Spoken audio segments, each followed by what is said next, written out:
नमस्कार दोस्तों, स्वागत है आप सभी का आपके अपने यूट्यूब चैनल आई स्टडी 247 पर। आज है हमारा लेक्चर नंबर सेकंड, जिसमें हम डिस्कस करने जा रहे हैं सिंप्लेक्स कलन विधि क्या होती है। इससे प्रीवियस वीडियो लेक्चर में हमने सीखा था कि सिंप्लेक्स मेथड क्या होता है और ये कहाँ यूज़ किया जाता है, तथा इसके साथ ही हमने क्या सीखा था कि एलपीपी बोले तो रेखिक प्रोग्रामिंग समस्या क्या होती है, यह हमने प्रीवियस वीडियो में सीखा था।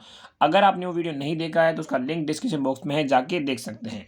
आज की वीडियो में सीखेंगे हम सिंपलेक्स कलन विधि किस तरीके से यूज करते हैं और इससे सॉल्व क्वेश्चन कैसे करते हैं, वो आज की वीडियो हम सीखने वाले हैं। तो चलिए शुरू करते हैं। तो देखिए स्टूडेंट, जैसे आप सिंपलेक्स कलन विधि को पढ़े तो एक प्रोसेस होता है पूरा पूरा, तो उस प्रोसेस को मैंने शॉर्ट तरीके से एक स्टेप बाय स्टेप बनाया है। ठीक है, ये कोई ऑफिशियल स्टेप नहीं है कि भाई एनसीईआरटी आपको बुक में मिल जाएंगे। ये मैंने आपको उस मेथड को ईजी समझाने के लिए कुछ स्टेप्स बनाए हैं।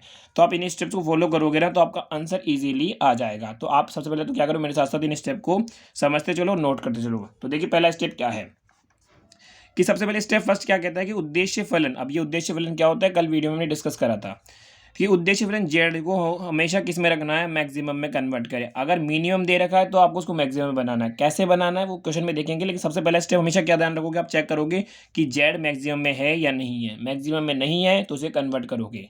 ठीक है, उसके बाद देखिए सेकंड स्टेप में हम क्या कहते हैं कि बी के सभी घटकों को धनात्मक बनाना है। अब बी आप जानते ही हो, कल बताया था। तो बी के जितने भी जो भी कंपोनेंट्स है बी के यानी घटक है, उन सभी का क्या होना है, पॉजिटिव होना चाहिए। नहीं है तो कंपलसरी है बनाओ उनको। कैसे बनाना है वो बाद वीडियो समझा दूंगा मैं। ठीक है, पहले स्टेप ध्यान में रखो। उसके बाद स्टेप नंबर थर्ड क्या आ गया हमारे पास कि जो भी प्रतिबंध दे रखे हैं आपको, हमें पता है प्रतिबंध, कल मैंने बताया था क्या क्या होते हैं। जो भी प्रतिबंध दे रखे हैं ना, उनको किस में कन्वर्ट करोगे, समीकरण में बदलो। प्रतिबंधों को समीकरण में बदलना है। कैसे बदलना है वो देखो। अगर ये वाला साइन दे रखा है तो उस जो प्रतिबंध में अगर ये वाला साइन दे रखा है तो उसमें कुछ चर हम क्या करेंगे, प्लस करेंगे। और इस दौरान जो चर प्लस किए जाते हैं ना, उनका नाम होता है, क्या बोलते हैं उनको, न्यूनतापूर्वक चर कहा जाता है। ऐसे ही अगर मान लीजिए प्रतिबंध में ये वाला साइन दे दी, ठीक है, तब आपको क्या करना है, चर माइनस करना है। ध्यान रखना, समीकरण में बदलने के लिए, प्रतिबंध को समीकरण में बदलने के लिए क्या करोगे, जब ये साइन दे तब तो चर करना है प्लस, और जो चर प्लस किया जाता है उसको क्या बोलोगे, न्यूनतापूर्वक चर कहा जाता है। ऐसे ही जब मान के चलिए आपके पास ये साइन आ जाए तब आपको क्या करना है, चर माइनस करना है। और जब माइनस किए जा रहे हो चर हैं, उनको हम क्या नाम देते हैं, आदि के पूरक चर कहा जाता है। ये जब आप क्वेश्चन करोगे तो आपको और क्लियरिटी हो जाएगी। स्टेप का ध्यान रखना। उसके बाद देखिए हमारे पास स्टेप नंबर फोर में क्या है कि जो भी क्वेश्चन आपको दे रखा है उसको आप z equals to c x, a x equals to b और x greater than equals to zero में कन्वर्ट कीजिए। तथा इसके साथ ही आप बताइए कि ए सी बी एक्स हमारे पास क्या है, इन सभी के बारे में आप इन्फॉर्मेशन देना। स्टेप नंबर फोर्थ हमारा ये कहता है। स्टेप नंबर 5 देखिए, मैं आपको एक बार फिर से क्लियर कर देता हूँ, ये कोई एनसीईआरटी के स्टेप नहीं है। ये स्टेप मैंने कन्वर्ट किए ताकि आपको इस मेथड को समझने में आसानी हो। तो ठीक है, तो ऐसा ना समझिए कि आप कहीं बुक में हो, या ऐसे नहीं है। मैंने अपनी मर्जी जो मेथड जैसे काम करते हैं ना, अप्लाई करते हैं, उस हिसाब से आपको ईजी वे में समझाने के लिए बनाए हैं। तो आगे बढ़ते देखिए, स्टेप नंबर 5 क्या कहता है कि ए यानी जो आप ए डिफाइन करोगे ना, ये वाला ए, इस ए में जिन अवयवों से इकाई मैट्रिक्स बन रही है उसे क्या मानो, आप बी मानो। तो जिनमें अवयवों से इकाई मैट्रिक्स बनती है, अगर आप जानते हैं इकाई मैट्रिक्स क्या होती है, इकाई मैट्रिक्स वो होती है जिसमें विकर्ण वाले अवयव होते हैं। मेरे हिसाब से 12th क्लास में पढ़ा होगा। अगर नहीं जानते तो हम आगे इस क्वेश्चन में डिस्कस करेंगे कि इकाई मैट्रिक्स क्या होती है। ठीक है, स्टेप पे आ जाओ फिलहाल कि स्टेप 5 क्या कहता है कि ए में जिन अवयवों से इकाई मैट्रिक्स बन रही है उसे आप क्या मानोगे, बी मानोगे। इसके बाद स्टेप नंबर 6 क्या कहता है, प्रथम सिंपलेक्स टेबल तैयार करोगे। ठीक है, उसके बाद देखिए स्टेप नंबर 7 आपको क्या नहीं कहता है कि उसके बाद आपको जेड जे माइनस सी जे निकालना है। और जेड जे माइनस सी जे जब निकालो तो केस दो हो जाएंगे हमारे पास। पहला केस, अगर ये ग्रेटर देन या इक्वल 0 आ गया देन यू गेट आंसर, तब आपका क्या जाएगा, आंसर आ जाएगा। तब आपको रुक जाना है। मान के चलो कि ये sir z J minus C j is less than आ जाए, याद है ना, स्ट्रिक्टली लेस देन अगर 0 आ जाए then make second simplex table. समझ में आया कि अगर Z J minus C J greater than equal to 0 आ गया तब तो आपको आंसर मिल जाएगा, लेकिन जब तक ये लेस देन आएगा तब तक हर बार आपको सिंपलेक्स टेबल बनानी है। और हर बार जब सिंपलेक्स टेबल बनेगी तो कैसे बनेगी, देखिए सेकंड सिंपलेक्स टेबल हो चाहे थर्ड हो चाहे फोर्थ हो, ठीक है, हर बार जो टेबल बनेगी ना, जब तक ये लेस देन आएगा तब तक टेबल बनानी है। और वो टेबल हर बार जब बनेगी वो कैसे बनेगी, उसके लिए आपको दो चीज़ें चाहिए होगी। पहला, प्रवेश सदिश चाहिए। अब प्रवेश सदिश क्या होगा भाई, जेड जे माइनस सी जे में जो मोस्ट नेगेटिव होगा वो हमारा प्रवेश सदिश हो जाएगा। और दूसरा में क्या चाहिए, अपगामी सदिश चाहिए, वो इस फॉर्मूले से निकल जाएगा। देखिए फिलहाल टेंशन करने की बिल्कुल बात नहीं है। मैंने सिर्फ आपको ये बताया कि जब सिंपलेक्स कलन विधि का मेथड से आप क्वेश्चन सोल्व करोगे ना, तब आपको इन स्टेप्स को ध्यान में रखना है। इन स्टेप्स को अगर आप ध्यान में रखोगे तो आप मेथड इजीली अप्लाई कर पाओगे। अदरवाइज आप स्टेप भूल गए तो आपका आंसर नहीं आएगा, लेकिन स्टेप फॉलो करोगे तो आपका एक्यूरेट आंसर आएगा एग्जाम में। अब देखिए ये जो सारे मैं स्टेप लिखे ना, उन स्टेप्स को हम क्या करते हैं, क्वेश्चन की फॉर्म में एक क्वेश्चन लेते हैं और क्वेश्चन से समझते हैं। देखिए हमारा पहला क्वेश्चन दे रखा है जो हमें कैसे सोल्व करना है, सिंपलेस्ट कलन विधि से सोल्व करना है। अब क्वेश्चन क्या है कि निम्न रेखिक प्रोग्रामन समस्या को हल कीजिए, और ये आपको दे रखी है रेखिक प्रोग्रामन समस्या। तो पहले हम चेक कर लेते हैं एक बार कि यह रेखिक प्रोग्राम समस्या है या नहीं है। वैसे तो दे रखा है, लेकिन फिर भी अगर नहीं दे रखा हो तो आप कैसे चेक करोगे कि इसमें क्या उद्देश्य फलन है। बिल्कुल देखिए जेड के साथ दे रखा है तो उद्देश्य फलन भी मिल गया। क्या इसमें प्रतिबंध है, यानी इनइक्वालिटी वाले समीकरण आ गए ना, तो ये क्या कहलाते हैं, प्रतिबंध भी है। तो उसके बाद हमने क्या चेक किया था कि जेड में जो वेरिएबल है कौन कौन से, x1 है, x2 है, x3 है, क्या सभी ग्रेटर देन इक्वल्स टू 0 दे रखे हैं, बिल्कुल दे रखे हैं। तो ये क्या हो गई हमारे पास, एक ये हमारे पास हो गई एलपीपी। क्या हो गई, एलपीपी, जो कल हमने डिस्कस किया था। और हमें पता है कि अगर ये एलपीपी है, मैं लिख देता हूँ यहाँ पे, अगर ये क्या है, एलपीपी है, देन हम जानते हैं क्या कि इसको सोल्व करने के लिए कौन सा मेथड यूज लोगे, सिंपलेक्स मेथड। तो यहाँ किसी को डाउट हो कि सर यहाँ तो बोला ही नहीं कि सिंपलेक्स मेथड यूज करो, तो आपने कैसे लगा दिया, इसीलिए मैंने समझाया कि जब एग्जाम में ना बोले तब ये चेक करो क्या वो एलपीपी है। अगर एलपीपी है देन आप कौन सा मेथड यूज कर सकते हो, सिंपलेक्स कलन विधि यूज कर सकते हो। तो हम इसमें कौन सा मेथड यूज करेंगे, आप सिंपलेक्स कलन विधि यूज करेंगे। तो देखिए इसका आंसर स्टार्ट करते हैं अब। सबसे पहले हमने क्या लिखा, दिया है, जो भी हमें अधिकतम जेड दे रखा था वो लिख लिया, प्रतिबंध दे रखे थे वो लिख लिए, तथा जो कंडीशन दे रखी थी। अब वहाँ प्रतिबंधों में एक चीज़ आपने ध्यान से देखा होगा क्या, कि देखिए यहाँ पे पहले वाले में 2x1 है प्लस 3x2 है, लेकिन वेरिएबल कितने, x3 है। यहाँ क्या दे रखा है, 3x1 2x2 4x3 दे रखा है। यहाँ दे रखा है 2x2 प्लस 5x3। अब देखिए स्टूडेंट, पहले वाले में x1 है, x2 है, लेकिन x3 नहीं है। तो क्या पहले वाले को हम ऐसे नहीं लिख सकते इस प्रतिबंध को कि 2x1 प्लस 3x2 लिख दिया, प्लस x3 नहीं है तो हम लिख देंगे 0x3, 0 से मल्टीप्लाई करोगे तो 0 आ जाएगा, वही आ जाएगा। क्या लिख सकते हैं, नहीं लिख सकते, ऐसा लिख सकते हैं। उसके बाद देखिए यहाँ क्या है, इसी तरीके से x1 नहीं है तो यहाँ हम क्या लिखेंगे, तीसरे वाले को, यहाँ सेकंड वाला आ जाएगा, सेकंड वाले में तीनों है। तीसरे वाले में आप क्या लिखोगे कि 0x1 plus 2x2 plus 5x3 less than equals to 10। यानी क्या है, हमने एक स्टैंडर्ड फॉर्मेट बनाई, ठीक है, क्योंकि हमें पता आगे जाके मैट्रिक्स बनानी है। तो जो एलिमेंट आपको नहीं दे रखा, जो चर आपको नहीं दे रखा, उसकी जगह 0 लगा के आप लिख सकते हो ऐसे 0x3, और यहाँ नहीं दे रखा तो हमने क्या लिख दिया, 0x1 लिख दिया। इसी तरीके से देखिए हमने आगे भी लिखा है। देखिए हमने यहाँ ऐसे ही लिखा है कि पहले वाले में हमें क्या x3 नहीं दे रखा तो हमने क्या लिखा 0x3, 0 से मल्टीप्लाई करोगे तो 0 आ जाएगा, वही रहेगा हमारे पास। इसी तरीके से हमें यहाँ x1 नहीं दे रखा तो हमने क्या लिखा 0x1 लिख दिया, और बाकी सारे के सारे हमारे पास क्या है, एज इट इज है। अब देखिए जो स्टेप मैंने आपको लिखवाए थे उनको एक बार देखते हैं। ठीक है, सबसे पहले स्टेप बाय स्टेप बोलेंगे। सबसे पहले स्टेप फर्स्ट क्या कहता है, उद्देश्य फलन जेड को मैक्सिमम में कन्वर्ट करिए। क्या यहाँ जेड मैक्सिमम में है, लिखा हुआ अधिकतम है, तो स्टेप नंबर 1 हमारे पास क्या हो गया, क्लियर हो गया। स्टेप नंबर बी क्या कहता है कि बी के सभी घटकों को धनात्मक बनाना है। अब देखिए बी के घटक कितने होते हैं, इनइक्वालिटी के इस साइड वाले सारे सारे क्या होते हैं, बी के कंपोनेंट है। एक तो हमारे पास है 8, एक हमारे पास 15, एक हमारे पास क्या है 10। क्या सभी पॉजिटिव है, बिल्कुल सभी पॉजिटिव है। तो स्टेप नंबर 2 क्या था, बी के सभी घटकों को धनात्मक बनाना है। क्या यहाँ सभी धनात्मक है, तो ये स्टेप भी हमारे पास क्लियर हो गया। स्टेप नंबर 3 का यूज करते हमें क्या करना है कि प्रतिबंधों को समीकरण में बदलना है। अब देखिए यहाँ पे वापस समझते हैं एक बार, एक एक स्टेप समझिए आराम से कि ये देखो ये वाले प्रतिबंध दे रखे हैं, प्रतिबंध किस में बदलना है, समीकरण में। समीकरण में बदलने के लिए हम देखेंगे साइन कौन सा है। ये वाला साइन है तो हम क्या करेंगे, चर प्लस करेंगे। क्या ये वाला साइन है, तो ये वाली बात खत्म। पहले ये वाला साइन है, सभी में लेस देन साइन है तो सभी में क्या करोगे आप, चर प्लस करोगे। अब सर कौन सा चर प्लस करे, वो वाली प्रॉब्लम है। तो देखिए देखो हमारे पास जेड, देखो एक बार जेड क्या लिखा हुआ है यहाँ देखो, है ना 3x1 5x2 प्लस 4x3। अब यहाँ चर क्या चल रहा है, एक्स का चल रहा है, एक्स एक्स एक्स, चर क्या चल रहा है, एक्स चल रहा है। अब हम क्या करेंगे, यहाँ पे चर प्लस करेंगे। तो हर में याद रखना प्रतिबंधों को समीकरण में, कितने प्रतिबंध है पहले वो गिनो, 1 2 3। कितने प्रतिबंध है, 3 प्रतिबंध है, तो कितने चर प्लस करोगे, 3। अब हमारे पास कौन कौन से चर यहाँ दे रखे, वो देखिए x1 दे रखा है, x2 दे रखा है, x3 दे रखा है। तो जो पहले वाला प्रतिबंध है ये वाला, इसके लिए तो मैंने मान लिया कौन सा प्लस करना है, x4। इसके लिए मैंने मान लिया कौन सा प्लस करना है, x5। और इसके लिए हमें कौन सा प्लस करना है, x6। बिल्कुल समझ में आया। वापिस ध्यान रखिए, प्रतिबंधों को समीकरण में बदलना है। पहले उसके क्या से बदलोगे, पहले देखो साइन, इनइक्वालिटी का साइन कौन सा है, ये वाला है, तो हमें चर को प्लस करना है।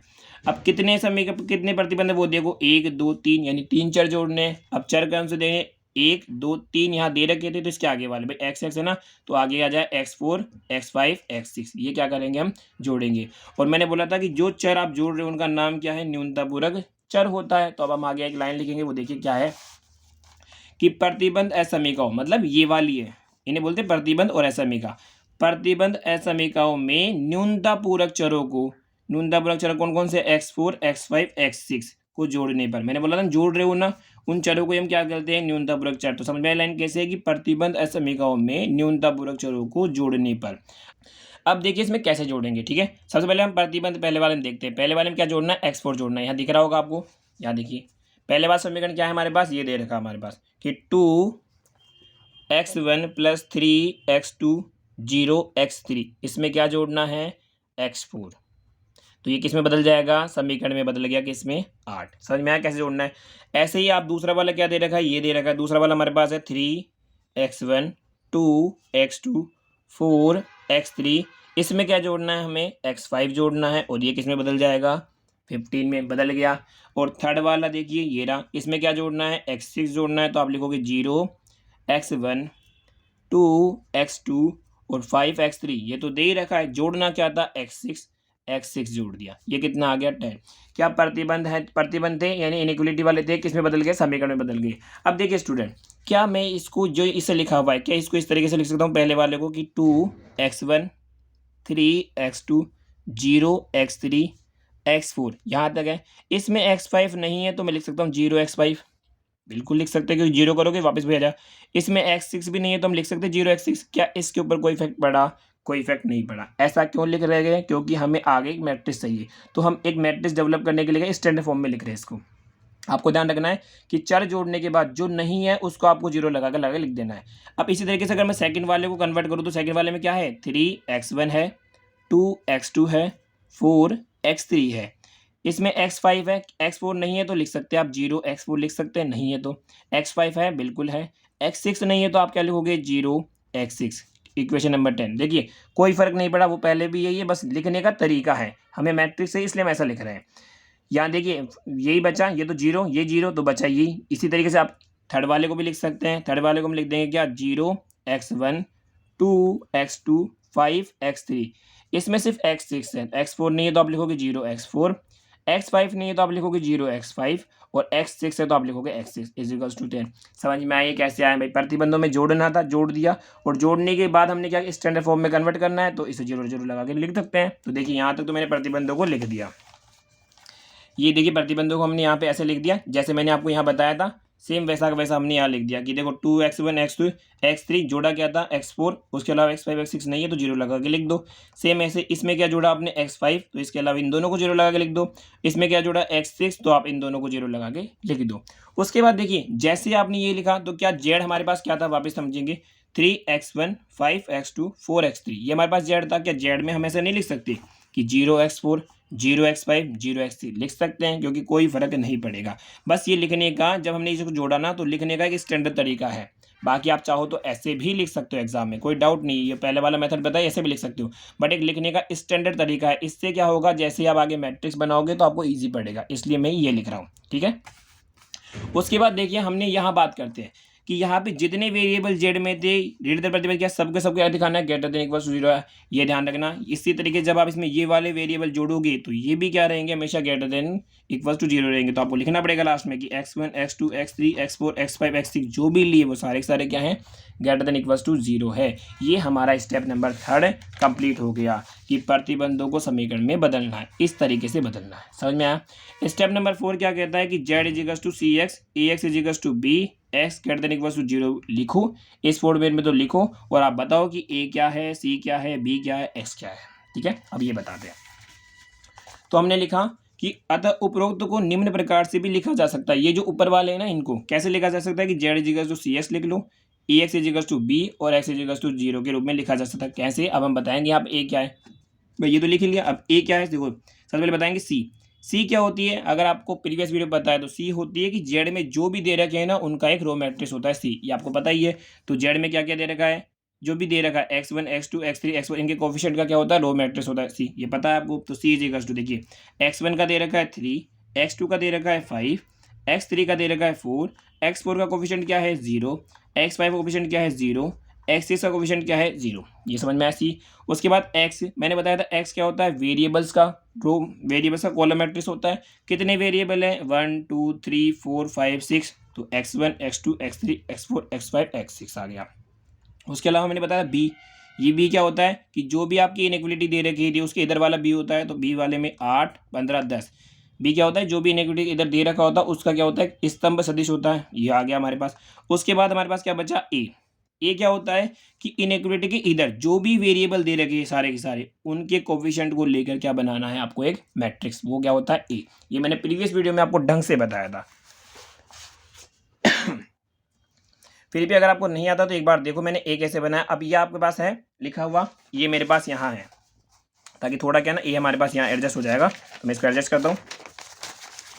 देखो ए कैसे बना भाई, ये प्रतिबंध यहाँ भी लिखे हुए थे, यहाँ आपको दिख नहीं रहा होगा तो यहाँ देखिए प्रतिबंध, ठीक है। ए क्या है भैया, पहली लाइन कैसे बनी कि x1 के कोफिशिएंट लगो 2 3 0 2 3 0, x1 के कोफिशिएंट है सारे के सारे। इसे देखिए x2 के कोफिशिएंट क्या क्या होंगे, 3 2 2 3 2 2 हो गया। अब ये क्या, इसकी पहले x1 के लिए कोफिशिएंट आ गया, x2 के कोफिशिएंट लिखो, तीसरा क्या लिखना है, x3 के कोफिशिएंट। x3 के कोफिशिएंट क्या है, यहाँ है 0, पहली लाइन में था 0, दूसरी में 4 तो 4 बन गया, तीसरी में 5 तो 5 आ गया। अब x4 का कोफिशिएंट क्या है, पहली लाइन में है 1, दूसरी लाइन में है 0, तीसरी लाइन में क्या है तो 0, तो यहाँ भी 0 आएगा। ऐसे हमारे पास x5 का कोफिशिएंट क्या है, पहली लाइन में 0, दूसरी में 1, तीसरी में 0। x6 का कोफिशिएंट क्या है भैया, पहली लाइन में 0, दूसरी लाइन में 0, तीसरी में 1। समझ में आया ए मैट्रिक्स कैसे बनी। ए मैट्रिक्स वो बनानी है कि इनइक्वलिटी के इधर जितने भी वेरिएबल आए, हर क्वेश्चन में यही करना है, जितने भी वेरिएबल आए उन सभी के कोफिशिएंटों को ले लो और उनसे मैट्रिक्स बनाओ, वो क्या कहलाई, हमारी ए कहलाती है। अब देखो ए जब भी आप बनाओ हर बार ध्यान रखना, इस पहले वाले कॉलम को, ये पहले वाला दिख रहा है 2 3 0, इसको हम मान लेते हैं अपनी मर्जी से अल्फा 1। क्या मानते हैं, इस जो पहला कॉलम बना उसको माने अल्फा 1, तो दूसरे वाले को क्या मानोगे भाई 3 2 2, इसको मानोगे आप अल्फा 2, इसको क्या मानोगे तीसरे वाले को, इसको मानोगे आप अल्फा 3, ऐसे ही अल्फा 4, अल्फा 5, अल्फा 6। तो जो ए मैट्रिक्स होती है ना उसको इस तरीके से भी लिख सकते हो आप शॉर्ट में। कैसे शॉर्ट में, कि ये ब्रैकेट लगाओ, alpha 1 alpha 2 alpha 3 alpha 4 alpha 5 alpha 6, और यहाँ ब्रैकेट में लिखा हमने क्या है, माना। ये आपको ध्यान रखना है। जहाँ अल्फा 1 क्या है, इनकी कॉलम, पहली वाली कॉलम, दूसरी वाली कॉलम, तीसरी, ऐसा समझ में आ गया। तो यहाँ लिख दिया हमने माना कि ए को आप इस फॉर्मेट में भी लिख सकते हो, जहाँ अल्फा 1 क्या है, पहली कॉलम को बता रहा है, अल्फा 2 दूसरी वाली को, अल्फा 3 तीसरी वाली को, अल्फा 4 चौथी, अल्फा 5 पाँचवीं और अल्फा 6 छठी वाली को, और ये हमने क्या किया है, माना है, हमने लिख दिया। ये हमारा स्टेप 4 कंप्लीट हो गया, जहाँ हमने क्या क्या बताया, सी की वैल्यू बता दी, देखो सी की वैल्यू बता दी, एक्स बता दी, बी भाई ये मानना था और इनकी वैल्यू बतानी थी। यहाँ तक आपका स्टेप 4 समझ में आ गया होगा। अब देखिए उसके बाद आगे बढ़ते हैं। स्टेप 4 के बाद में स्टेप 5 क्या कहता है कि ए में जिन अवयवों की इकाई मैट्रिक्स बन रही है। पहले मैं बता दूं इकाई मैट्रिक्स क्या होती है, ऐसी मैट्रिक्स जिसमें है ना मुख्य विकर्ण, ये होता है मुख्य विकर्ण, इसके एलिमेंट होने चाहिए जैसे 1 1 1, और बाकी इसके अलावा जो एलिमेंट हो वो सारे के सारे क्या होने चाहिए, 0।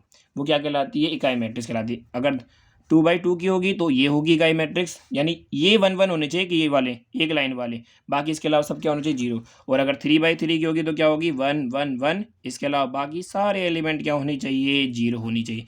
ये 3/3 क्या है, इकाई मैट्रिक्स है। तो देखो क्या कह रहा है कि ए में जिन अवयवों में इकाई मैट्रिक्स बन रही है उसे क्या मानना है, बी मानना है। अब हम बात करते हैं ए में।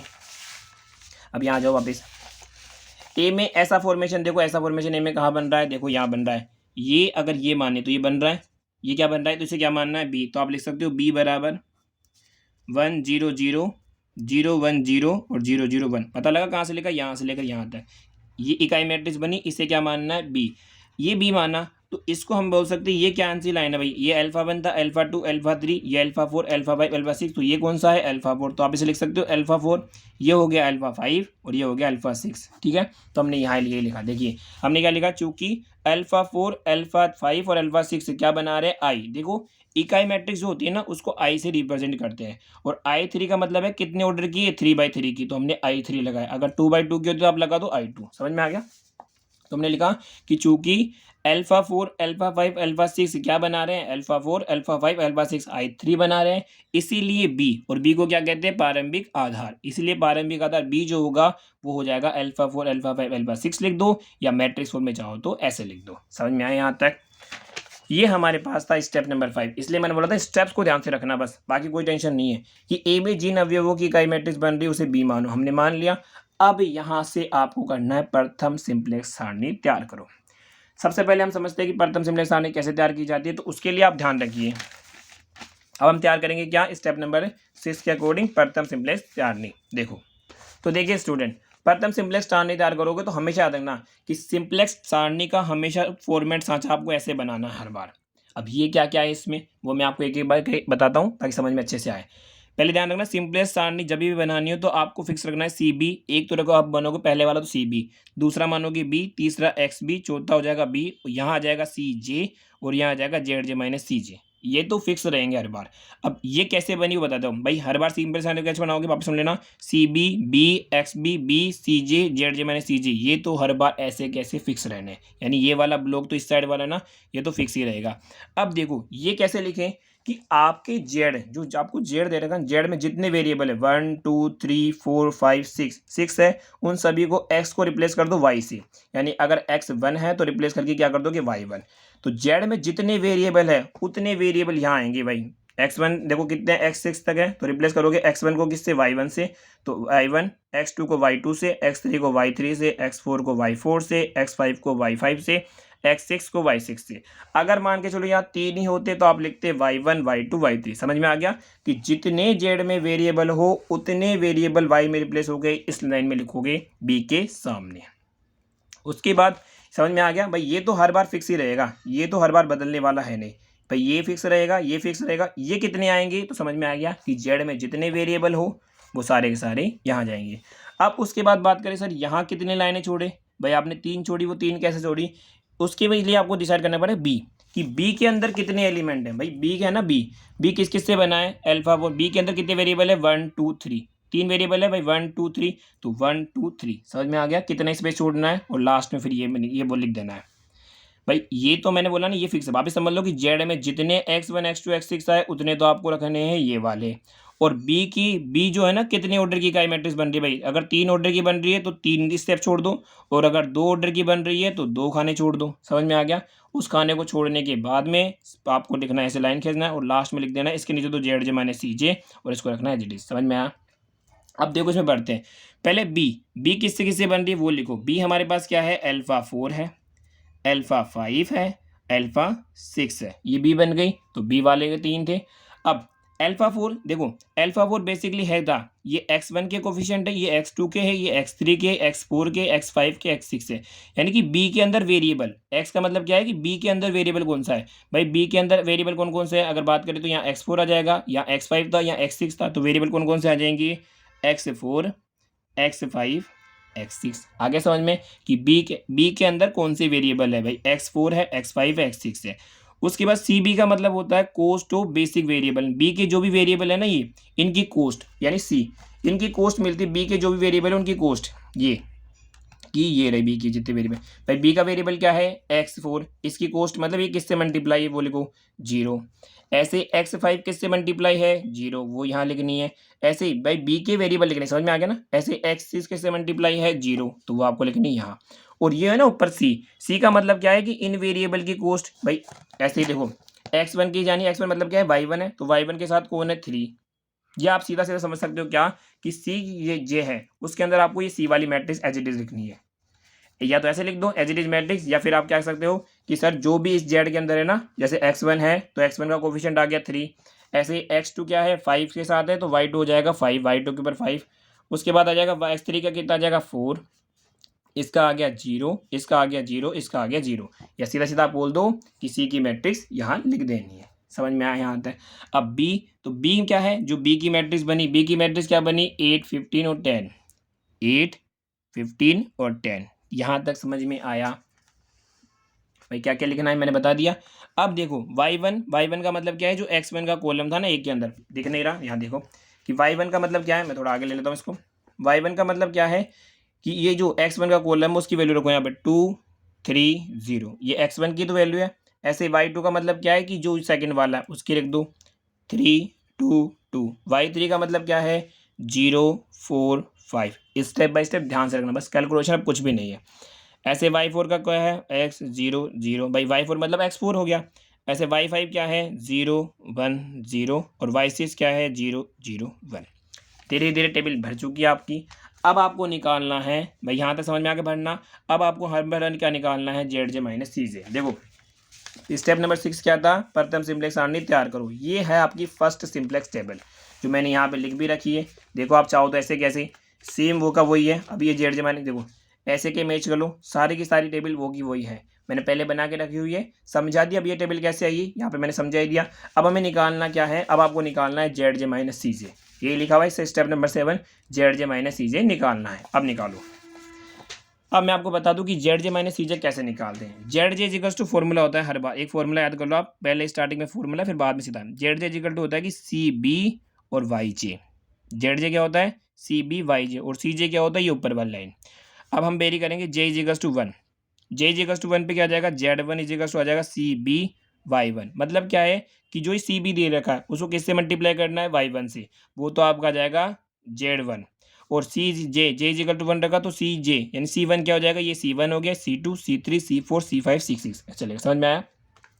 तो हमें क्या निकालना है, पहले ये क्या हो गया, वन के लिए Z J one, Z one minus सी वन निकालना है। कैसे निकालोगे, तो समझ में, जेड जे मतलब क्या है कि सी बी वाई जे। अब हम वन के लिए पहले वाले के निकाल रहे तो हम लिखेंगे वन, तो यहाँ भी वन, तो जेड वन निकालेंगे। जेड वन कैसे निकालोगे कि इस सी बी का इससे मल्टीप्लाई करोगे। तो कैसे करना है, देखो जेड वन इजिकल्स टू, पहले बात करें तो जीरो का 2 से मल्टीप्लाई किया, जीरो, इसके बाद प्लस का साइन निकालना है। ठीक है, कैसे निकालते हो, ऐसे ही जीरो का इससे मल्टीप्लाई किया कितना आ गया, जीरो, जीरो का जीरो से मल्टीप्लाई किया कितना आ गया, जीरो, यानी जेड वन कितना आया, जीरो, और सी वन कितना है, थ्री, सी वन कितना है, थ्री।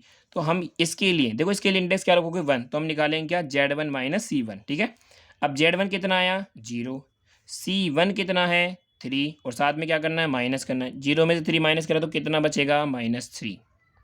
समझ में आया। एक और बार दूसरा वाला समझते हैं।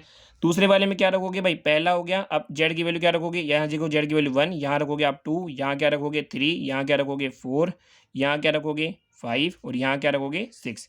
अब जेड की वैल्यू टू निकले तो हमें क्या निकालना है, Z two minus C two निकालना है। अब जेड टू, तो जेड के लिए टू रखोगे तो फॉर्मूला क्या कहता है जेड टू का, कि जेड टू इजिकल्स टू आ जाएगा सी बी वाई टू।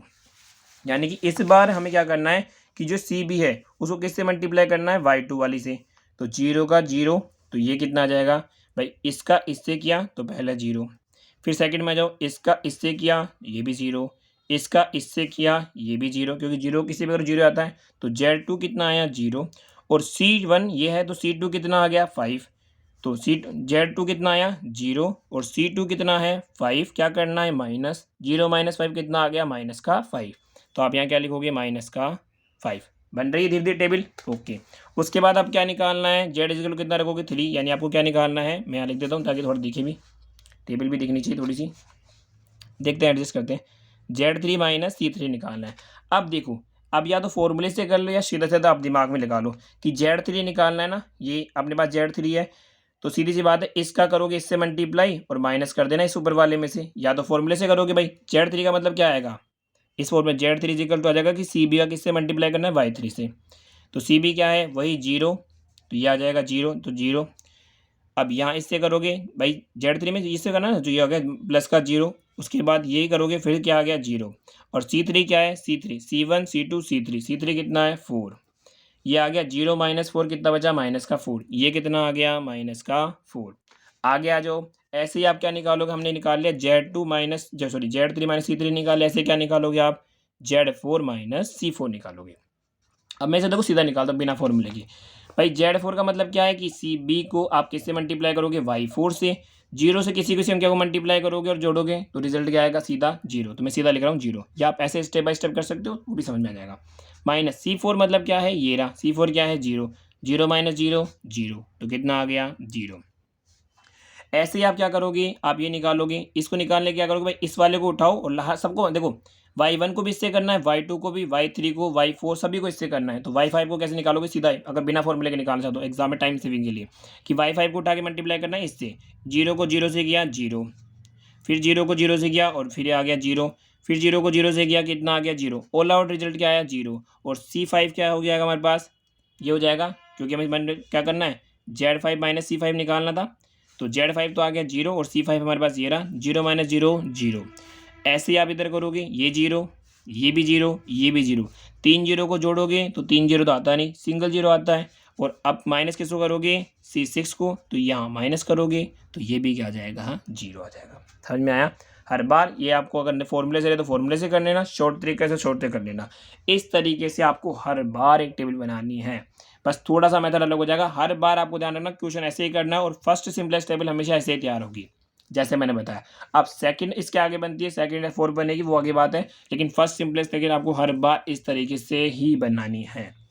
अब देखिए जो मैंने यहाँ बताया वो सारी की सारी टेबल आप मैच कर सकते हैं, ऐसी की ऐसी यहाँ लिखी हुई है।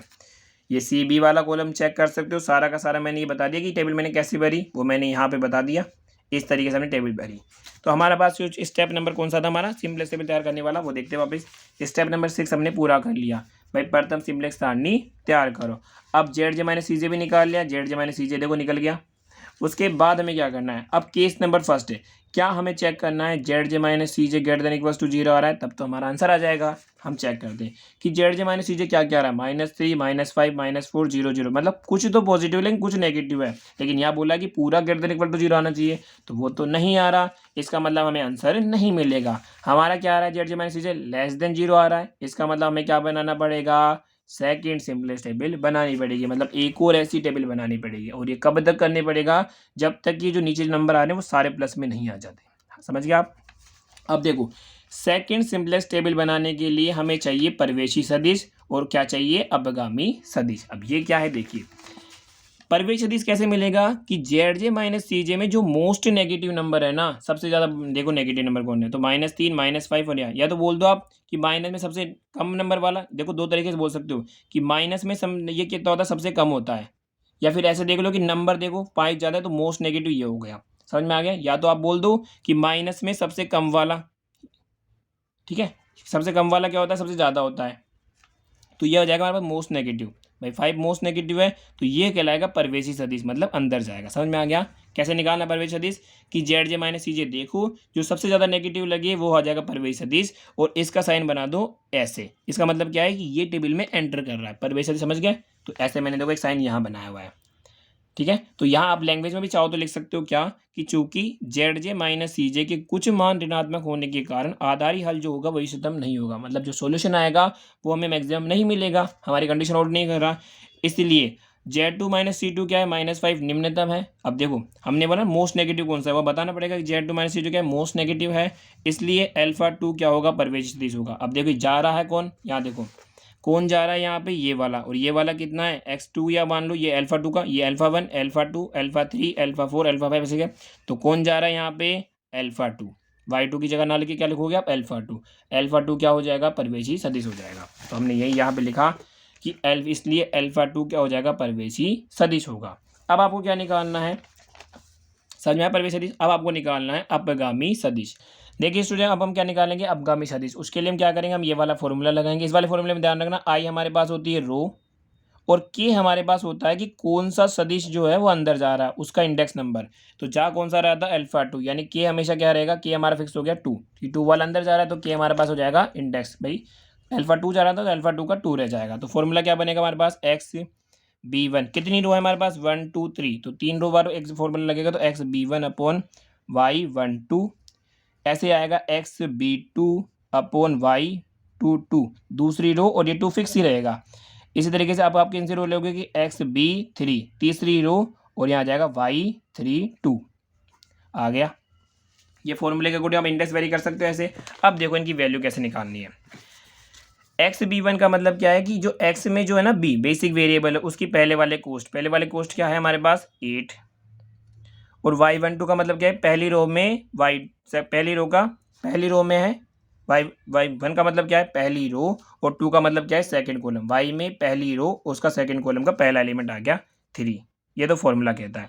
उसके बाद देखो ऐसे XB2 मतलब क्या है कि XB2 का सेकंड एलिमेंट, XB2 में आओगे तो B2 ये रहा, सेकंड रो का XB में सेकंड रो ये रही, इसका ये वाली वैल्यू रखनी है 15। Y22 का मतलब क्या है, वही सेकंड रो में सेकंड रो, देखो Y में सेकंड रो ये रही, सेकंड रो का सेकंड कॉलम वाला एलिमेंट कितना आ गया, 2 आ गया। ऐसे XB3 का मतलब क्या है, थर्ड रो में B की ये रही, इसमें थर्ड रो में ये वाली वैल्यू है हमारे पास कितनी है 10, और Y32 का मतलब क्या है कि थर्ड रो और सेकंड कॉलम, थर्ड रो ये रही और सेकंड कॉलम ये रहा, ये वाला एलिमेंट आ गया हमारे पास यहाँ पे। समझ में आया। और इसके आगे आप लिखोगे क्या, निम्नतम, और यहाँ भी क्या लिखोगे आप, निम्नतम, ये आपको लिखना है, ठीक है। फिर समझ में आया कैसे आया, ये मैंने यहाँ भी लिख रखा है। ये तो मैंने फॉर्मूले से बताया, ठीक है। अभी आपको बताऊंगा बिना शॉर्ट तरीके से कैसे कर सकते हो।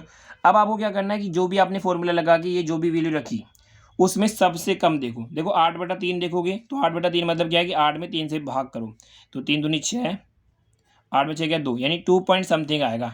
ये पहला वाला आंसर कितना आएगा 2 पॉइंट समथिंग आएगा, कुछ भी आया पता नहीं। इस वाले में बात करें तो 2 से 14 7 पॉइंट समथिंग आएगा, ये 5 पॉइंट समथिंग आएगा।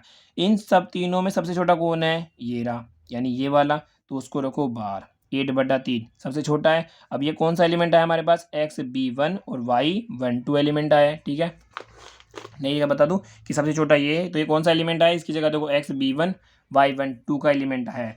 अब देखिए ये वाला 8/3, अभी 8/3 में मिला का वो देखते हैं एक बार, यहाँ थोड़ा सा आगे करते हैं इसको। अब देखिए 8/3 कहाँ से मिला कि XB1 और Y12, XB1 ये रहा और Y12 यहाँ से मिला, यानी यहाँ कहाँ मिल रहा है, ये दोनों इन दोनों से मिला था 8/3, 8 यहाँ था 3 यहाँ था। तो इसके सामने वाला कौन सा वेरिएबल है हमारे पास, अल्फा 4। अल्फा 4 क्या होगा, चला जाएगा, तो अल्फा 4 ये मतलब क्या होगा, बाहर निकलेगा, ध्यान रखना। तो यहाँ अल्फा 1 अल्फा 2 अल्फा 3 अल्फा 4 ये बाहर जाएगा, तो इसके लिए आपको नीचे क्या एरो लगाओगे, ये वाला। समझ में आया। अब देखिए यहाँ मैंने आपको बताया कि फॉर्मूले से निकालो, बट एग्जाम में आपको इतना टाइम नहीं लेना, आपको सिर्फ ये फॉर्मूला लिखना है, ये जो फॉर्मूला दे रखा है ये लिखना है, उसके बाद सीधा निकालना है। कैसे निकालना है बताता हूँ, देखो कैसे निकालना, ध्यान रखना। आपको ये शॉर्ट ट्रिक है, आपको ये सीधा लिखना आ जाएगा। सीधा कैसे आएगा कि याद रखना, पहले तो बी वाले एलिमेंट देखो हर बार कि ये वाला फॉर्मूला लिख ही दोगे। अब ये चीज़ कैसे आई ना, बिना फॉर्मूले के हम निकालेंगे। फॉर्मूले से मैं समझा दिया मैंने आपको, अगर नहीं समझ में आई तो शॉर्ट ट्रिक से समझ लो कि ये वाली वैल्यू है ना, इसको ऐसे कैसे, ये तो याद रखना है आपको एग्जाम में। अब ये कैसे आया तो ध्यान रखना, पहले बी के एलिमेंट रखो, ये बी के एलिमेंट वाले ध्यान रखना, और जा कौन रहा है वो देखो। जा रहा है ना, उनमें कोई नेगेटिव नहीं होना चाहिए पहली बात, और ना जीरो होना चाहिए, या सभी से पॉजिटिव हो। उसके बाद क्या करना है, एक बार रखना 8/3, जो जा रहा है उसका डिवाइड लगा, चलो इसमें जा रहा है ना, ये जा रहा है तो इसके पहले एलिमेंट का डिवाइड लगाओ, इसमें 8/3 आ गया। ऐसे ही इसके सेकंड एलिमेंट का सेकंड में डिवाइड लगाओ 15/2, ये वाला ऊपर रहेगा, हमेशा ध्यान रखना, और ये कितना आ जाएगा 10/2, जो जा रहा है उसी के एलिमेंट का डिवाइड लगाना, 10/2 आ गया। तो समझ में सीधा आ गया ना। आप अगर फॉर्मूले से नहीं समझ में आया तो आप ऐसे निकल सकते हो। वापस बता दो कैसे आए ये, कि ध्यान रखना पहले रखना है बी के एलिमेंट। बी के एलिमेंट देखो कैसे रखो मैं बता देता हूँ। पहले रखना है आपको बी के एलिमेंट, क्या है 8 15 और 10 रखा। उसके बाद कौन सा जा रहा है, ये जा रहा है, उसके एलिमेंट देखो। सबसे पहले कंडीशन क्या है कि सारे एलिमेंट क्या होने, जीरो से बड़े होने चाहिए, नेगेटिव भी नहीं चाहिए और जीरो से बड़े होने चाहिए। तो यहाँ क्या है, पहला एलिमेंट है 3 तो पहले के नीचे लिख लो, दूसरा एलिमेंट है 2 दूसरे के नीचे, ये लो, आगे सीधा यहाँ तक आई गया हमारे पास। अब इनमें से आपको इसका मतलब क्या है कि इन तीनों में से सबसे छोटा उसको बाहर निकालो, ये आ गया। अब देखो 8/3 कहाँ मिला, 8/3 आपको मिला, 8 ये रहा और 3 ये रहा, कहाँ मिला, ये मिला। इसके सामने देखो कौन सा वेरिएबल है, अल्फा 4, यानी कि ये जो जहाँ ये जो छोटा मिला ना उसके सामने जो वेरिएबल है वो क्या हो जाएगा हमारे पास, अपगामी सदिश, मतलब बाहर निकलेगा।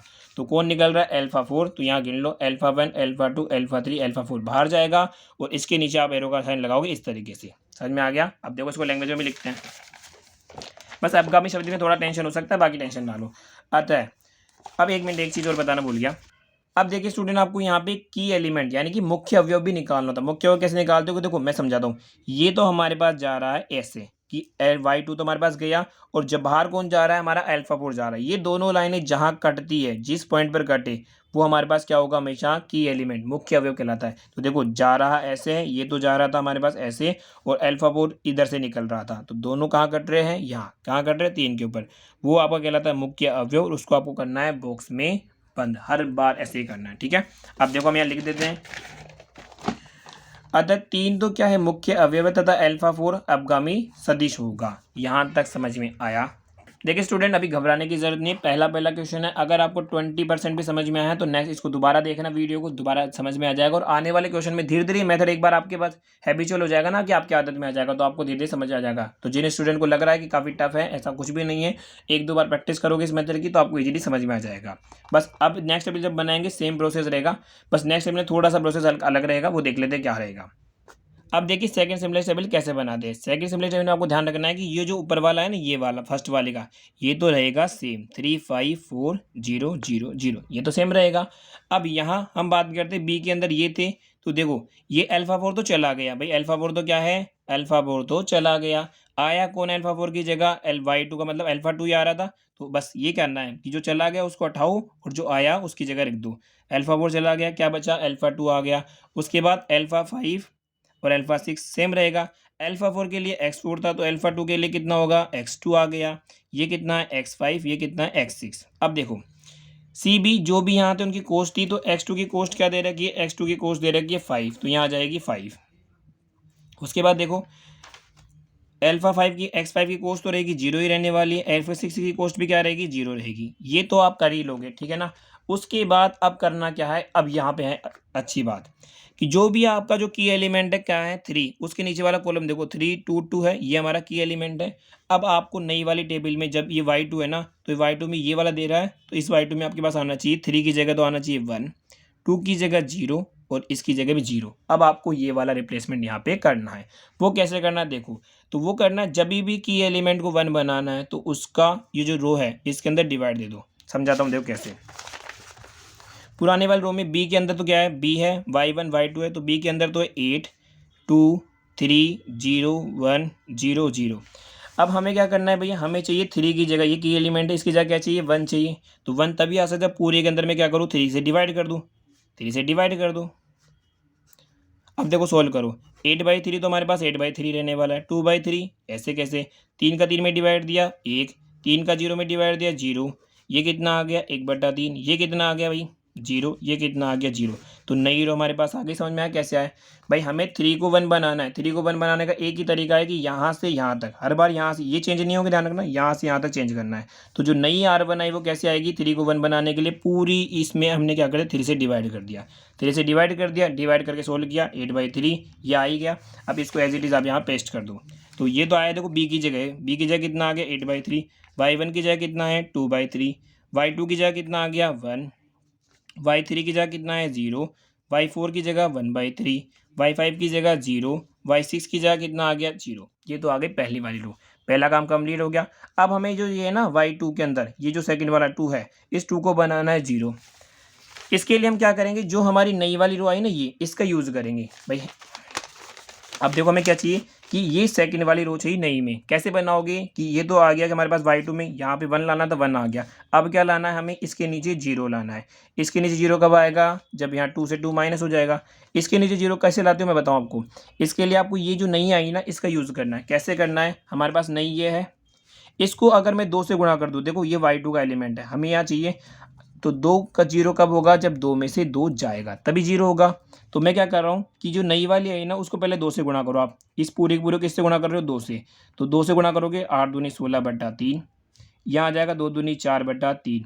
भाई जो नई वाली है ना इसमें हम R2 लेना चाहते हैं। R2 कैसे ला रहे हैं, पहले नई वाली को मैं कर रहा हूँ 2 से गुणा, ये कितना आ गया 2, ये कितना आ गया 0, यह आ गया 2/3, ये 0 ये 0, यानी 2 से गुणा करने पर हमारे पास ये आई। अब देखो ये जो आया ना, अगर मैं इसमें से ये जो है ना इसमें से अगर ये वाले एलिमेंट माइनस कर दूँ, इसके किसके, इसके 15 3 2 4 0 1 0, ये तो मैंने जो हमारे पास थी उसको 2 से गुणा करा।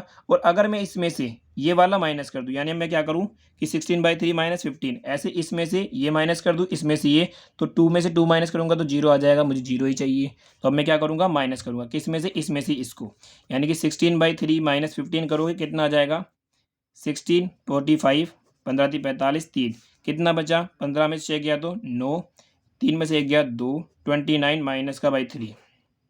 अब देखिए जब आपने ऐसे माइनस किया तो ये b माइनस में आ गया। ध्यान रखना हमेशा b की वैल्यू कभी भी माइनस में नहीं आनी चाहिए। b माइनस में आ रहा है तो हम क्या करेंगे, अब माइनस ऐसे नहीं करेंगे भाई, ऐसे करना चाहिए, ऐसे करना चाहिए, डाउट क्लियर हो जाएगा आपका। ऐसे नहीं किया, ऐसे माइनस आ गया तो हम उल्टा माइनस करेंगे। क्या करेंगे, इसमें से ये माइनस करेंगे, तो 15 माइनस 16/3 इसमें से ये माइनस करना है।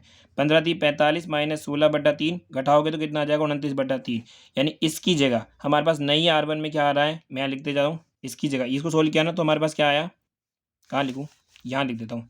इसको सोल्व किया तो हमारे पास आ रहा है कितना 29/3, ये तो आ गई b की वैल्यू।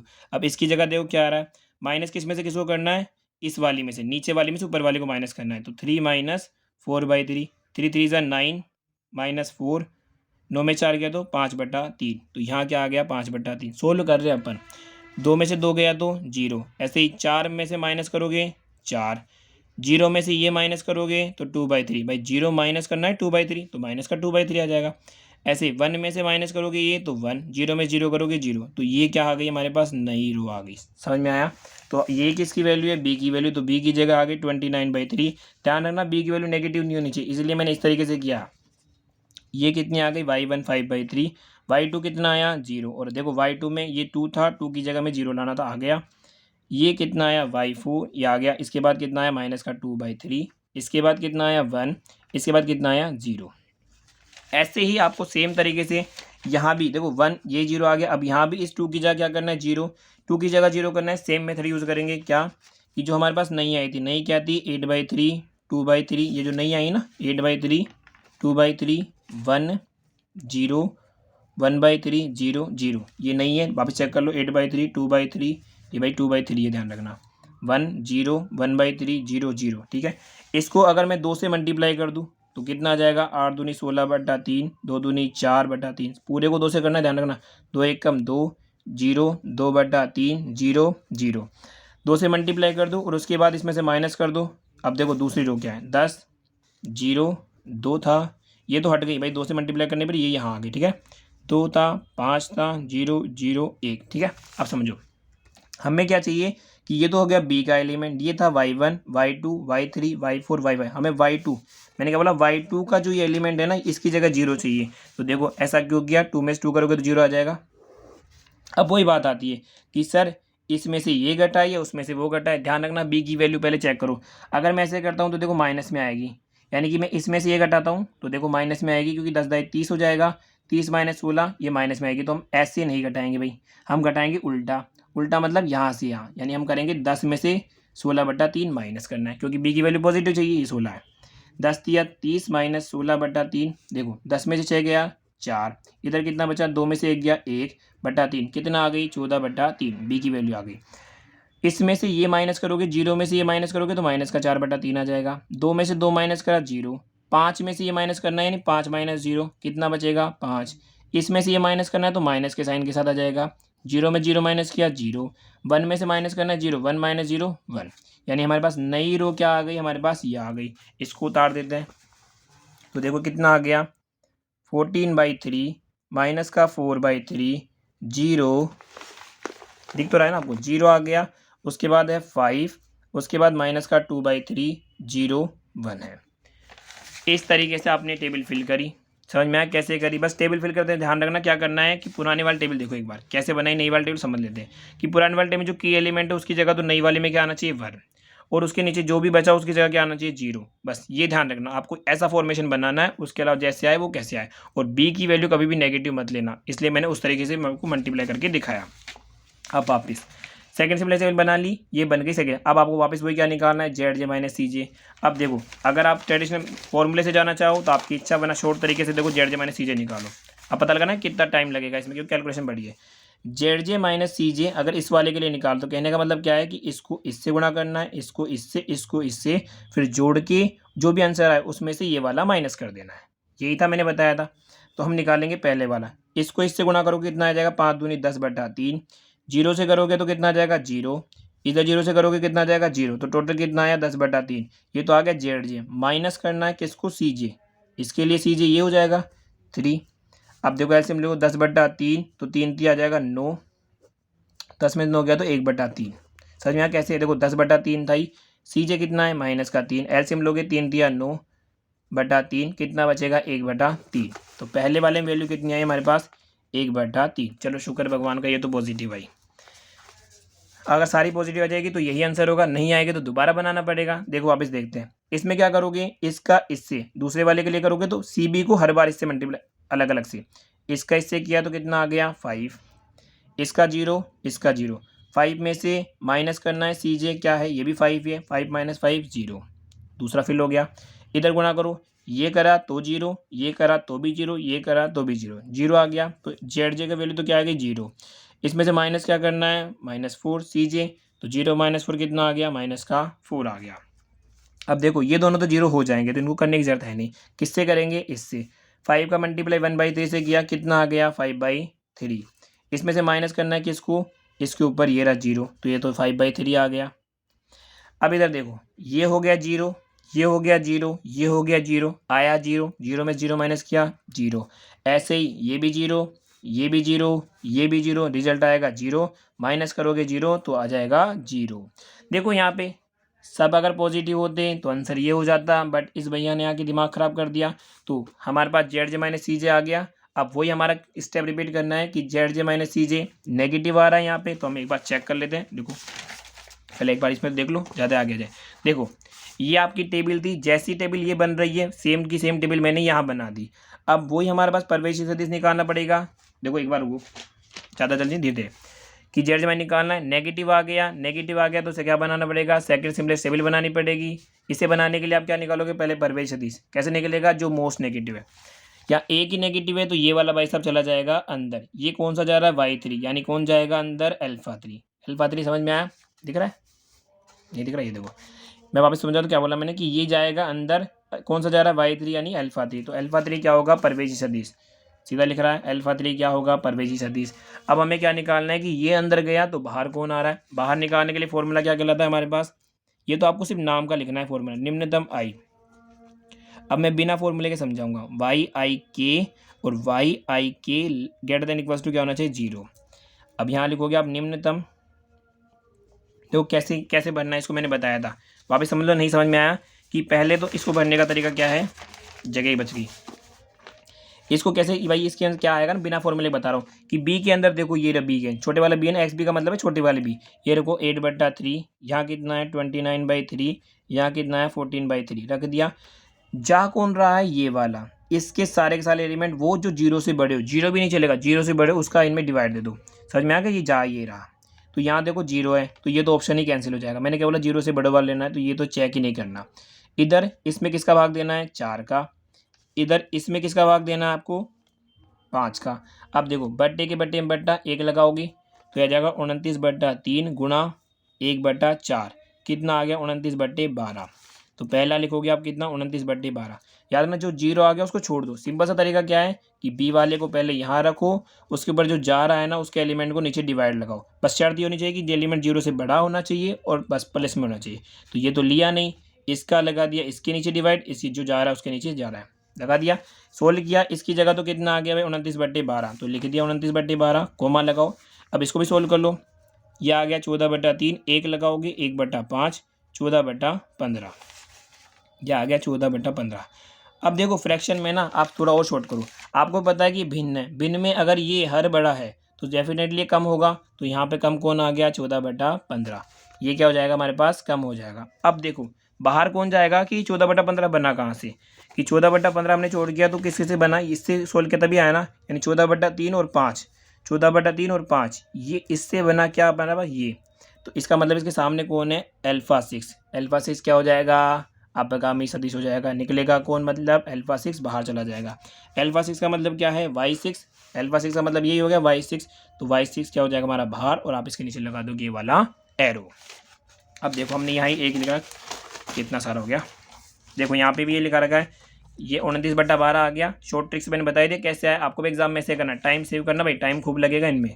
14/15 आ गया और 14/15 बन रहा था तो हमने क्या बोला था, ये वाला क्या हो जाएगा, यहाँ दिख रहा है, ये वाला क्या हो जाएगा, बाहर निकल जाएगा, यानी अल्फा 6 क्या हो जाएगा, बाहर निकल जाएगा। यही हमने लिख रखा है। अतः अल्फा 6 क्या हो जाएगा, अपगामी सदिश होगा। अब वापिस देखिए कि ये जा रहा है, ये ऐसे गया, आ कौन रहा है, अल्फा 6 आ रहा है, दोनों कहाँ भिड़ रहे हैं, यहाँ पे भिड़ रहे हैं। तो ये क्या हो जाएगा हमारा की एलिमेंट हो जाएगा। तो 5 हमारा क्या हो गया, मुख्य अवयव हो गया। तो देखो यहाँ भी 5 आपका मुख्य अवयव है। अब देखो, अब यहाँ आंसर नहीं मिला तो हम क्या करेंगे, एक और टेबल बनाएंगे। उस टेबल में हम ध्यान रखेंगे क्या, कि इस बार इसको करेंगे 1, इसको करेंगे 0, इसको करेंगे 0। भाई पहले वाले में तो हमारे पास ये था, तो हमने ऐसा किया था, हर बार आपको जब भी टेबल बनानी हो दूसरी वाली, तो कैसे बनानी है कि जो की एलिमेंट जो इस डब्बे के अंदर बन रहा है उसको तो कर दो 1, उसके अलावा जो भी है सबसे पहले उनको करो 0, उसके बाद उनको 0 0। अब कैसे बनेगी नेक्स्ट टेबल वो देखते हैं। अब हम बनाएंगे हमारे पास तीसरी टेबल। देखो तीसरी टेबल कैसे बनी हुई है, ठीक है, वो देखते हैं। सबसे पहले मैंने बताया कि ये वाले तो चेंज होंगे नहीं, 3 5 4 0 0 0 रहने वाले, ये तो चेंज होंगे नहीं हमारे पास, ठीक है। उसके बाद देखिए, अब ये ध्यान रखना, आया कौन, अल्फा 3, गया कौन, अल्फा 6। तो जहाँ अल्फा 6 उसकी जगह क्या रखोगे, अल्फा 3, बस, क्योंकि ये तो चला गया, अल्फा 6 तो निकल गया, आया कौन इसकी जगह, अल्फा 3 रख दो। बाकी अल्फा 2 और अल्फा 5 एज इट इज रहेंगी। अल्फा 2 के लिए आ जाएगा x2, अल्फा 5 के लिए आ जाएगा x5, अल्फा 3 के लिए क्या आ जाएगा हमारे पास x3। अब देखो अल्फा 2 सेम है तो उसकी कॉस्ट भी सेम रहेगी 5, x5 है तो इसकी कॉस्ट क्या है 0। ऐसे अल्फा 3 आप चाहो तो जेड में देख लो, यहाँ देख लो अल्फा 1 अल्फा 2 अल्फा 3, तो अल्फा 3 की कॉस्ट कितनी हो जाएगी, यहाँ से आ गया 4। आप चाहो तो वहाँ देख लो, चाहे अल्फा 3 की कॉस्ट यहाँ देख लो। अल्फा 3 की कॉस्ट कितनी आ गई हमारे पास, 4 आ गई। अब वही हमें सेम मेथड करना है। अब देखिए स्टूडेंट, सबसे पहले हमें क्या करना है कि एलिमेंट को 1 करना है। कैसे करेंगे, इसके लिए देखिए सबसे पहले हम लिखेंगे 14/3, जो हमारे पास है माइनस का 4/3, 0 5 माइनस का 2/3, 0 1। 5 को 1 करने का तरीका है, सीधी सी बात है, 5 में 5 का भाग दे दो। तो 1 में तो दे नहीं सकते, तो सभी में क्या करेंगे, 5 से डिवाइड कर दिया। सोल्व करो, देखो 14/3 को ये हो जाएगा 1/5, कितना हो जाएगा 14/15। अब शॉर्ट तरीके से यूज़ करेंगे कि ये वाला इससे मल्टीप्लाई हो जाएगा सीधा। अब यहाँ सोल्व करोगे तो कितना आ जाएगा, माइनस 3×5 = 15। सोल्व करना जानते ही हो। 0 में डिवाइड करोगे 0, ये कितना आ गया 1, ये कितना आ गया माइनस का 2/15, ये कितना आ गया 0, ये कितना आ गया 1/5। अब एक बार ध्यान समझिएगा, वहाँ हमने पहले यहाँ लिखा था, ध्यान रखना, आप किस रो को सोल्व किया आपने, R1 R2 R3 को। आपने R3 को सोल्व किया है ना, तो ये जो नई आई वो क्या है हमारे पास, R3। तो जहाँ हमारी R3 है, मतलब नीचे वाली में लिखोगे ये चीज़, ठीक है। ऐसे नहीं कि आप ऊपर वाले में लिखोगे तो गलत हो जाएगा। नीचे वाले में लिखोगे तो बी की वैल्यू कितनी आई, 14/15 आ गई। ये कितना आया, माइनस का 4/15, ये 0 1 माइनस का 2/15, 0 और 1/5। समझ में आया। और ये हमारे पास क्या आ गई, R3। यानी की एलिमेंट को तो हमने कर दिया 1, इसके ऊपर बाकी दोनों क्या करना है, 0। देखो ये तो 0 ही है भाव, ये तो 0 ही है, तो इसको तो रख दो आप एज इट इज़। भाई जब 0 है ना तो हमें कुछ भी नहीं करना, बस इसको रखेंगे हम एज इट इज़ रख दिया। 0 0, भाई 0, जब हमें तो की एलिमेंट के ऊपर दोनों 0 करने दिया, 0 है तो आप उसको डिस्टर्ब नहीं करना, एज इट इज़ रहना है। अब आप R2 को क्या करोगे, 0, यानी 4 को क्या करना है, 0। 4 को 0 जब कर सकते हो जब 4 - 4 हो। तो इसके लिए हम क्या लेंगे, जो हमारे पास ये आई ना की एलिमेंट वाली, इस रो को लेंगे। तो देखो 4 को 0 कहाँ करना है, कौन सा वाले में करना है, Y3 में। तो ये B Y1 Y2 Y3, यानी अगर मैं इसको 4 से गुणा कर दूँ और माइनस कर दूँ तो आ जाएगा 0। तो अब इसको आप किससे गुणा कर रहे हो, 4 से करो भाई। 14 चौक हो गया 56/15, 4 चौक 16/15, यह आ गया 0, 4 एकम 4, 4 दूनी 8/15, 0, और ये कितना आ जाएगा 4/5। हमने जब इसको किया ये कन्वर्ट हो गया। अब दूसरी वाली रो क्या है हमारे पास, ये रही 29/3, 5/3, 0 4 माइनस का 2/3, 1 0। अब देखिए हमें 4 को 0 करना है, ये लिख दिया। 4 को 0 करना है तो या तो आप ऐसे माइनस कर लो या ऐसे माइनस कर लो। कैसे माइनस करोगे, इसके लिए मैंने क्या बताया, पहले b की वैल्यू चेक करो, b की वैल्यू प्लस आनी चाहिए, उस तरीके से माइनस करना है, बाकी नहीं करना। पहले मैं लिखता हूँ 56/15 माइनस किया कितना, 29/3, तो एलसीएम आ जाएगा 15, ये आ जाएगा 56। तो देखो 3 पंजे 5 से आएगा, यानी अब बड़ा नंबर आएगा, तो ऐसे नहीं करना। समझ गए होंगे आप कैसे नहीं करना। भाई मैंने क्या किया, इसमें से इसको माइनस नहीं किया, तब तो माइनस में आ रही थी वी की वैल्यू, तो ऐसे नहीं करना। अब क्या करेंगे, हम उल्टा करेंगे। इस बार इसमें से इसको माइनस करेंगे, यानी हम ऐसे लेंगे, ये वाला पहले, ये वाला माइनस। यानी पहले लिखेंगे 29/3 माइनस कर देंगे कितना, 56/3 माइनस कर दोगे तो देखिए यहाँ पे ये सॉरी 56/15 है ना, हाँ 15 आ गया। अब देखो यहाँ पे कैसे में एलसीएम कितना आ जाएगा, 15, 3 एकम 3, 3 पंजे 15 आ गया 5, सॉरी 15 एलसीएम है, ऐसे काटना नहीं, 5।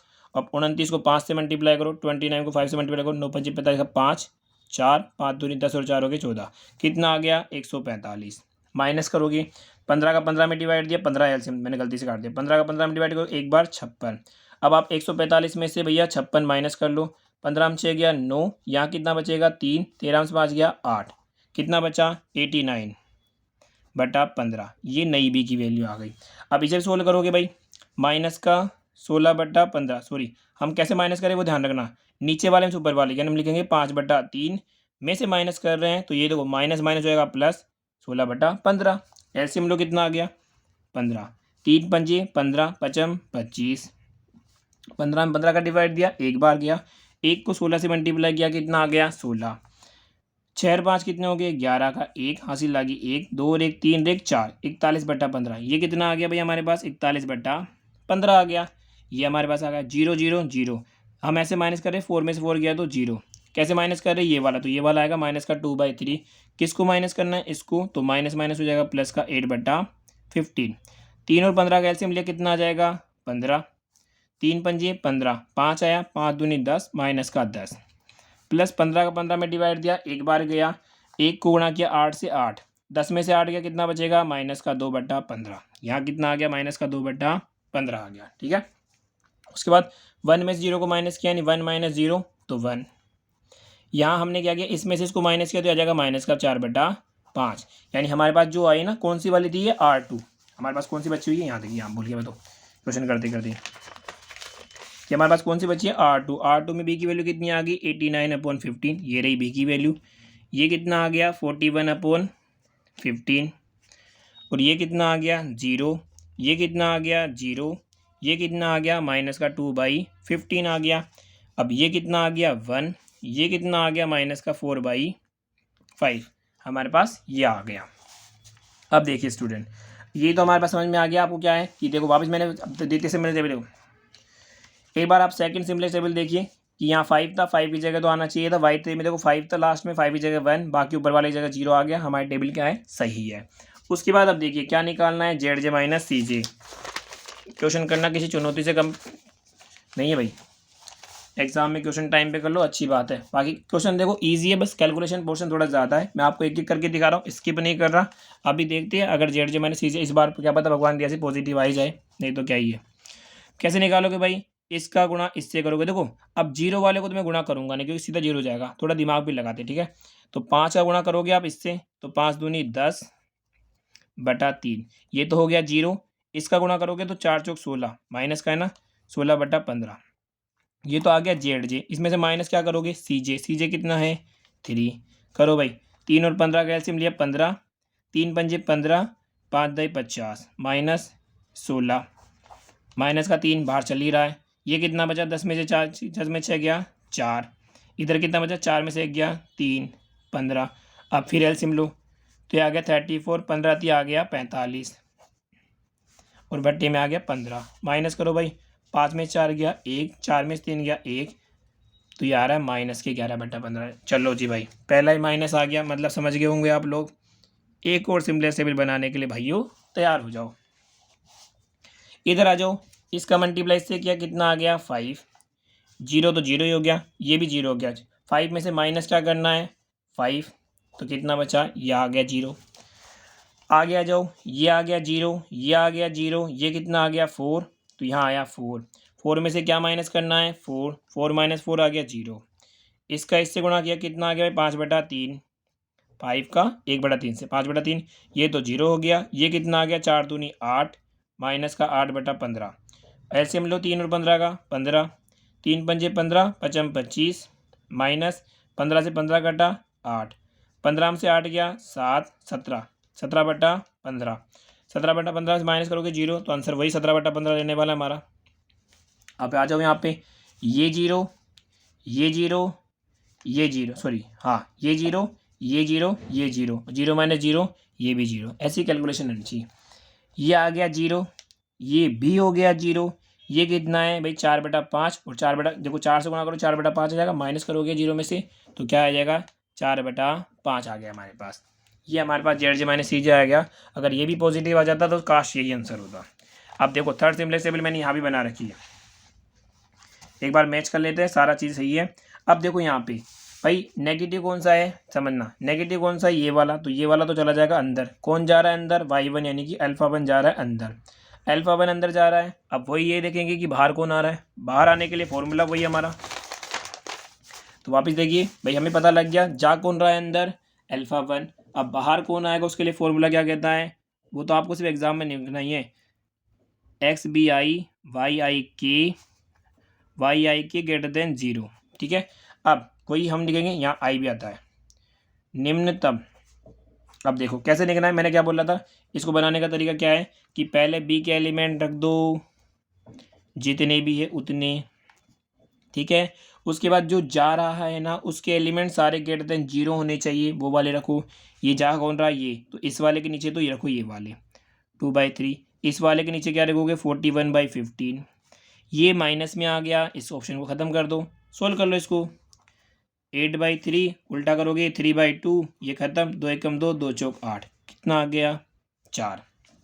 इधर कितना है 89, 15, यहाँ कितना आ गया 15/41, ये कैंसिल करो कितना आ गया 89/41। भाई 40 का डबल करो तो 80 होता है 2 टाइम, तो देखो साफ साफ बताए इसके तो कोई है ही नहीं, तो छोटा कौन सा हो जाएगा, निम्नतम लेना है 89/41 क्या हो जाएगा, छोटा। यानी कि 89/41 यहाँ से आया था, यानी कौन सा है, अल्फा 5 क्या जाएगा, बाहर जाएगा, मतलब ये 5 वाला बाहर निकल गया। ये क्या हो गया, अपगामी, ये हो गया प्रवेशी। अब देखो ये इधर से हमेशा जाने वाला, ये इधर से जा रहा है, निकल कौन रहा है, अल्फा 5 ये निकल रहा है, दोनों कहाँ मिल रहे हैं, यहाँ पे, तो ये क्या हो जाएगा हमारा की एलिमेंट हो जाएगा। अब यही हमने यहाँ भी लिखा होगा, देख लो यही जा रहा है हमारे पास, ये आ रहा है, ये हमारा की एलिमेंट हो गया। जो चीज़ हमने बोली उसको लिख भी देते हैं, तो देखो यहाँ लिख दिया कि यहाँ पे आपने देखा अल्फा 1 क्या है, आने वाला है, तो आप यहाँ क्या लिखोगे, यहाँ पर अल्फा 1 प्रवेशी सदिश हो गया। यहाँ जब हमने सोल्व किया तो 4 के साथ क्या आ रहा है, 89/41 आ रहा है, तो यहाँ पे कितना आ जाएगा, 89/41, ये गलत लिख दिया है मैंने, तो यहाँ पे कितना आएगा भाई, करेक्शन कर लेना, 89/41, ठीक है 41 है। तो ये किस में से आया था 89/41, यहाँ से, तो हमने ये लिखा अल्फा 5 क्या हो जाएगा, अपगामी सदिश होगा, और की एलिमेंट कितना हो गया, 41/15 हमारे पास क्या हो गया, मुख्य अवयव हो गया। देखिए स्टूडेंट वीडियो करीबन 1 घंटे से ऊपर चला गया, तो अब आप इसी तरीके जैसे मैंने बताया एक ऐसी सिम्पलेक्स टेबल बनाओ, क्या, चतुर्थ सिम्पलेक्स टेबल, आपको सेम मैंने बताया ना वैसे की वैसे बनानी है। जब आप इसे बनाओगे भाई, यहाँ देखो क्या चेंज करना है मैं बता दूँ, एक बार थोड़ा सा इसके लिए हिंट दे देता हूँ, मैंने आप बना रखी है, टाइम बहुत ज़्यादा हो जाएगा, तो इसके लिए बता देता हूँ आपको कैसे करनी है। देखो भाई यहाँ से आ कौन रहा है, पहले देखो जा कौन रहा है, अल्फा 5, बस चढ़ना क्या है, अल्फा 5 की जगह क्या रखना है, अल्फा 1 रख दिया। अब इसकी कोस्ट क्या है अल्फा 1 की 3, तो यहाँ 3 आ जाएगा, 5 4 ये तो एज इट इज़ है। अब आपको करना क्या है, वापस इसको क्या करना है, 1 करना है। देखो मैं आपको आइडिया देता हूँ कैसे करना है भाई, ये 1 कैसे होगा कि 41/15 है, 1 कैसे होगा जब आप इसको 15/41 से गुणा करोगे, इससे तो आपके पास ये रो आ जाएगी, इससे ये वाली रो आ जाएगी, सेकंड वाली जब रो आ जाए तो उस रो के अलावा, इसके अलावा इसको तो 1, इसको करना है 0, इसको करना है 0, इसको 0 कैसे करोगे कि 1 को गुणा कर दोगे, इस नई रो को किससे गुणा करोगे आप, 2/3 से, फिर माइनस कर देना। ऐसे ही इसको करने के लिए क्या करोगे भाई, इस रो को किससे गुणा कर दोगे, माइनस के 4/5 से गुणा कर देना, या फिर प्लस के 4/5 से गुणा करके जोड़ देना, माइनस का साइन है, तो आपके पास क्या आ जाएगा, ये टेबल बन जाएगी। अगर मैं इस टेबल को भी बताने लगूंगा तो वीडियो काफ़ी ज़्यादा लंबी हो जाएगा, आप समझदार हो। ये मैंने टेबल बना दी, इस टेबल को आप सेल्फ बना सकते हैं। इसके अलावा इसकी पीडीएफ आपको टेलीग्राम चैनल पर मिल जाएगी, आप वहाँ जाके एक बार वो देख सकते हैं, ठीक है। अब देखो यहाँ पे जब आप इसको सोल्व करोगे तो लास्ट में जेड जे माइनस सी जे कितना आया, 0 0 0, सभी के सभी क्या आ गए, पॉजिटिव आ जाए। जब पॉजिटिव आ जाए तो आपको रुक जाना है एग्जाम में भी, तो आप लिखोगे उपरोक्त सारणी से स्पष्ट है कि Z J minus C J greater than equals to 0 है, अतः आधार हल क्या होगा, इष्टतम हल होगा। अब देखो हल कहाँ मिलेंगे, तो x2 के सामने जो वैल्यू है वो तो x2 की हो जाएगी, तो हमने लिखा x2 बराबर, तो हमारे पास यह आ गया, x1 के सामने है तो x1 हमारे पास यह आ गया, और x3 के सामने है तो x3 हमारे पास यह आ गया। सपोज करो अगर मैं यहाँ पे x1 x2 x3 जो नहीं है, उसके अलावा जो नहीं है ना, उन सब की वैल्यू क्या रखोगे आप, 0 0 रखोगे, ठीक है। तो हमारे पास x1 x2 की वैल्यू आ गई, और हमें निकालना क्या था, z, तो हमें पता है अधिकतम z कितना दे रखा था, 3x1 5x2 4x3 दे रखा था। 3x1 की वैल्यू आपने रखी यहाँ पे, x2 की वैल्यू रखी यहाँ पे, x3 की वैल्यू रखी आपने यहाँ पे। जब आप गुणा भाग करके सोल्व करोगे तो इसका आंसर आएगा 765/41, और इसी के साथ ये क्वेश्चन हमारा पूरा होता है। एग्जाम में क्वेश्चन आ जाए तो बस क्वेश्चन में ध्यान क्या रखना है, पहले तो जो मैंने आप लोगों को मेथड बताया वो मेथड आपको सही से पता होनी चाहिए, स्टेप बाय स्टेप आना चाहिए। और दूसरी बात सबसे इंपॉर्टेंट चीज़ क्या है कि ये कैलकुलेशन, भाई कैलकुलेशन में टाइम लगता है, तो आप पूरा केयरफुली करें। ऐसा नहीं है कि आप कैलकुलेशन का स्टेप स्किप कर सकते, देखिए ऐसा बिल्कुल नहीं है कि आप कैलकुलेशन स्किप कर सकते। कैलकुलेशन में सबसे इंपॉर्टेंट पार्ट, अगर आपको कैलकुलेशन आ गई, कैलकुलेशन में बस मिस्टेक नहीं होनी चाहिए, तो इस क्वेश्चन के बहुत अच्छे नंबर आएंगे। आप भी जानते हो क्वेश्चन काफ़ी बड़ा है, तो काफ़ी बड़े नंबर में ही आए। दोस्तों इसी के साथ अगर आपको सीखने को मिला है तो वीडियो को लाइक ज़रूर करें, और अगर आपने अभी तक चैनल को सब्सक्राइब नहीं किया तो चैनल को सब्सक्राइब करें। साथ ही अगर इस तरह की वीडियो की नोटिफिकेशन और चाहते हो, समय पर चाहते हो, तो आप बेल आइकन को भी ज़रूर प्रेस कर देना। और अगर कोई डाउट हो तो आप हमें कमेंट सेक्शन में पूछ सकते हैं। इसी के साथ ही मिलते हैं नेक्स्ट वीडियो में एक नेक्स्ट लेक्चर के साथ, तब तक के लिए जय हिंद जय भारत। Thanks for watching.